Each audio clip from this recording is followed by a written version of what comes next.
മറ്റത്തൂർ വരന്തരപ്പള്ളി പഞ്ചായത്തുകളെ തമ്മിൽ ബന്ധിപ്പിക്കുന്ന വെള്ളിക്കുളങ്ങര പാലപ്പള്ളി റോഡിലെ പത്തരക്കുണ്ട് ഭാഗത്ത് റോഡരിക് അപകടകരമായ രീതിയിൽ ഇടിഞ്ഞുതാണിട്ടും കെട്ടി സംരക്ഷിക്കാൻ നടപടിയില്ല. നിർദ്ദിഷ്ട മലയോര ഹൈവേ കടന്നു പോകേണ്ട പ്രധാന പാതയിലാണ് അധികൃതരുടെ ഈ കടുത്ത അവഗണന. കഴിഞ്ഞ വർഷത്തെ കനത്ത മഴയിലാണ് ഇവിടെ റോഡിന്റെ ഒരു വശം 20 അടിയിലധികം താഴ്ചയിലേക്ക് ഇടിഞ്ഞുപോയത്. അന്ന് മാധ്യമങ്ങളിൽ വാർത്ത വന്നതിനെ തുടർന്ന് അധികൃതരെത്തി ഈ ഭാഗത്ത് അപകട സൂചന നൽകുന്ന ഒരു ബോർഡ് സ്ഥാപിച്ചതല്ലാതെ തകർച്ച പരിഹരിക്കാൻ ഒരു നടപടിയും സ്വീകരിച്ചില്ല. നിലവിൽ ഈ വർഷത്തെ മഴ ശക്തമായതോടെ ഇതേ ഭാഗത്ത് വീണ്ടും വലിയ രീതിയിൽ മണ്ണിടിച്ചിൽ ഉണ്ടായിരിക്കുകയാണ്.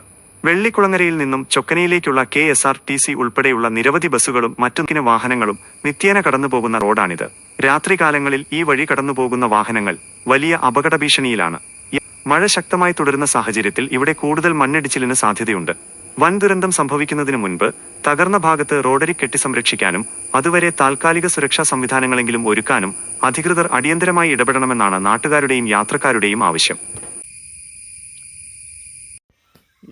ഇതെന്താ സംഭവിച്ചത്? മലയോര ഹൈവേ വരുന്നോണ്ടാണ് കരിക്കാത്ത